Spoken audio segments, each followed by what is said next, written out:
Bang Bang. Double Bang Company.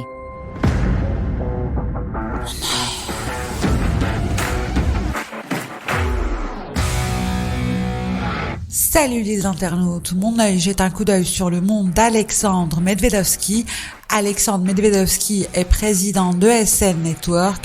Pour lui, l'Afrique se construit, évolue avec une aspiration à plus d'autonomie, d'indépendance, de croissance et de maîtrise de ses ressources. Dans ce podcast, vous l'avez compris, on parle d'Afrique, mais pas que. Le livre Stratégie d'entreprise dans un monde fragmenté qu'il a coécrit avec Xavier Demaison traite le sujet de la diplomatie d'affaires et de stratégie hybride qui mêle intelligence économique, géostratégie, cybersécurité et les ressources du droit, de la communication et du soft power. Je suis Rizlan Mathieu, vous écoutez Mon œil. Bonjour Alexandre Medvedovski. Bonjour. On va parler d'Afrique parce que vous évoquez l'influence française en Afrique dans votre livre. D'autres pays sont préférés à la France depuis quelques années sur le plan militaire ou économique. On peut même parler de rejet pour certains pays. Vous qui parlez de soft power, de l'importance des entreprises privées. Oui. Pourquoi ça marche pas ? Pourquoi ça marche plus ? Je pense que ça vient du fait d'abord qu'on n'a pas de stratégie. Premier sujet pour la France, préoccupant, c'est de se dire c'est quoi notre vision de l'Afrique, c'est quoi notre politique vis-à-vis de l'Afrique, de quoi a-t-on envie pour nous et pour l'Afrique en même temps. Voilà. Et le fait de ne pas avoir une vision extrêmement claire et finalement d'être balancé entre le fait de dire mais c'est une continent qui a une partie de son histoire commune avec la nôtre, donc ce sont nos amis, on les a accompagnés pendant un moment, puis il y a eu la décolonisation, mais aujourd'hui on a quand même des relations privilégiées avec eux et donc ça va se poursuivre. Donc ça c'est une espèce de non-politique qui consiste à ne pas voir que l'Afrique en même temps se construit, évolue, qu'il y a des élites qui se forment, qu'il y a des pays qui ont une aspiration à plus d'autonomie, plus d'indépendance, à la croissance, à la maîtrise de leurs ressources, et donc ça ne peut pas tenir lieu d'une politique. Et puis, il y a l'autre version de la non-politique française qui consiste à dire finalement l'Afrique c'est compliqué, ça évolue, on comprend plus rien, il y a des risques politiques, c'est difficile, il vaut mieux s'en tenir à l'écart et donc se désengager de l'Afrique, sortir de l'Afrique, ne plus investir en Afrique et donc laisser d'une certaine manière l'Afrique aux Africains ou surtout à d'autres puissances étrangères. Voilà. Et entre ces deux versions-là, il n'y a pas la définition d'une voie moyenne, équilibrée, qui consiste à dire aujourd'hui, l'Afrique, ça fait partie de notre avenir commun, du nord au sud.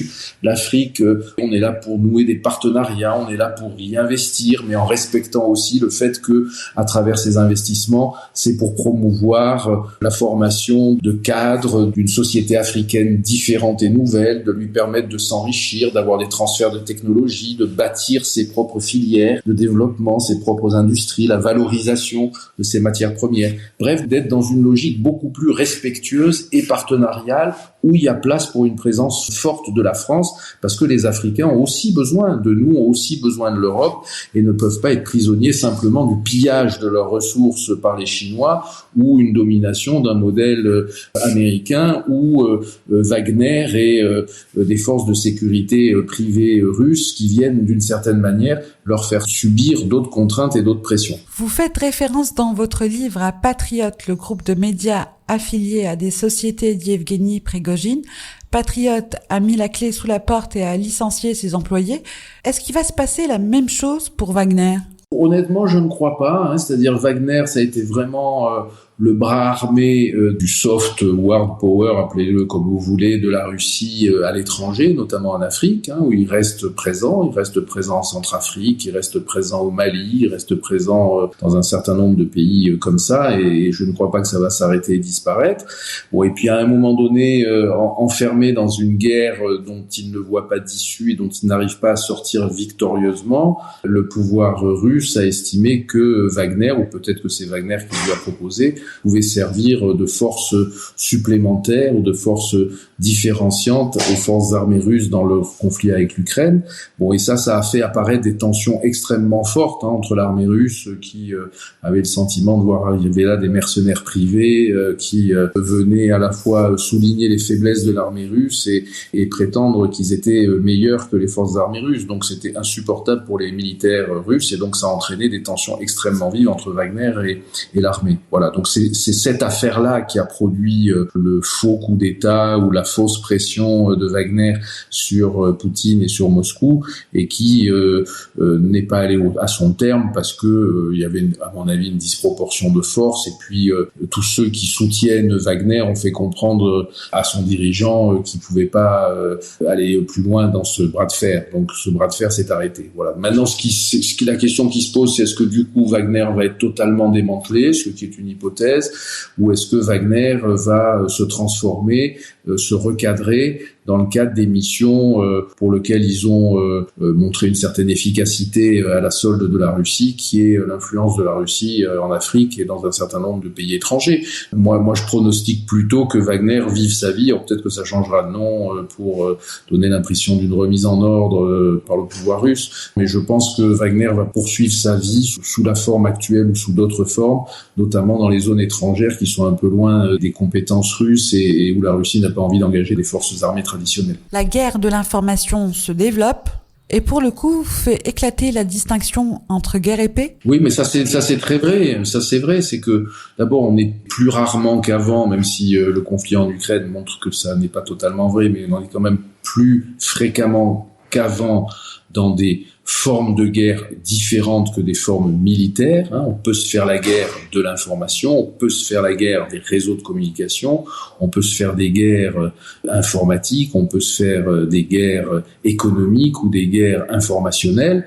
Et donc toutes ces formes de guerre, les États et les entreprises ont nécessité de s'y adapter, de s'y préparer. Voilà. Je suis pas non plus obnubilé par la guerre parce que il y a au-delà de la guerre le soft power, c'est-à-dire l'influence tout simplement, qui n'est pas nécessairement une forme de guerre, mais qui est super importante. Et c'est dans l'ouvrage qu'on a rédigé avec Xavier Demaison, c'est ce qu'on a voulu notamment montrer sur la place de la France dans le monde, où les outils du soft power français sont un peu trop délaissés sur beaucoup de leurs composantes. Voilà. Donc on a toujours été très fort nous dans le domaine de l'éducation, avec les réseaux d'écoles françaises, de lycées français à l'étranger. Ils existent toujours, mais ils souffrent un peu dans leurs moyens, dans les moyens qui consacrent le ministère des Affaires étrangères et l'Éducation nationale. Donc il faut faire attention à ce que ce vecteur de l'influence de la France ne s'affaiblisse pas, concurrencé évidemment par le modèle anglo-saxon aussi, et par la culture anglo-saxonne.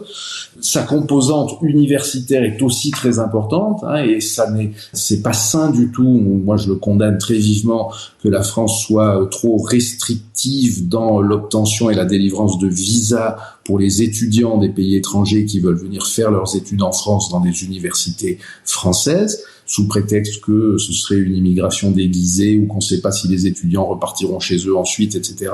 Du coup, on fait fuir des étudiants étrangers en leur refusant des visas et donc ils vont dans d'autres universités ailleurs. Donc ils vont dans le monde anglo-saxon, ils vont au Canada, certains vont en Russie, d'autres vont en Chine, mais donc c'est une perte d'influence de la France par cette politique-là. Il y a le domaine de l'information, où les chaînes de télévision publiques françaises, la radio, etc., n'est pas suffisamment en ligne et en phase avec l'influence de la France sous prétexte de son autonomie, de son indépendance, ou ce que vous voulez. Il y a le problème de la charity, tout simplement. Il y a beaucoup de pays étrangers qui font du soft power à travers les dons, les associations, les fondations qui viennent financer l'éducation, qui viennent financer la nourriture, qui viennent financer le rôle des femmes dans les sociétés. Tout ça, c'est pensé, c'est réfléchi et c'est voulu au service d'idéologie, au service de l'influence d'un pays. Pour finir, on parle d'ESL. C'est quoi votre plus grand succès ? Bon, je sais pas, vous savez, on a participé à beaucoup de combats dont certains, j'ai pas à m'en glorifier parce que c'est des opérations qui sont discrètes et notamment en Grèce, il y a pas très longtemps pour permettre à Naval Group de vendre des frégates à la Grèce. Donc ça fait partie des opérations sur lesquelles on a été mobilisés. On essaye d'aider et d'accompagner nos clients pour qu'ils gagnent. Mais c'est eux qui gagnent. Moi, je suis fier de les avoir accompagnés, mais c'est pas moi qui gagne, c'est eux. Merci Alexandre. Merci beaucoup. Merci à toutes et à tous de nous avoir suivis. Si vous avez aimé ce podcast, n'oubliez pas de le liker et de le partager. À bientôt. Ciao, ciao.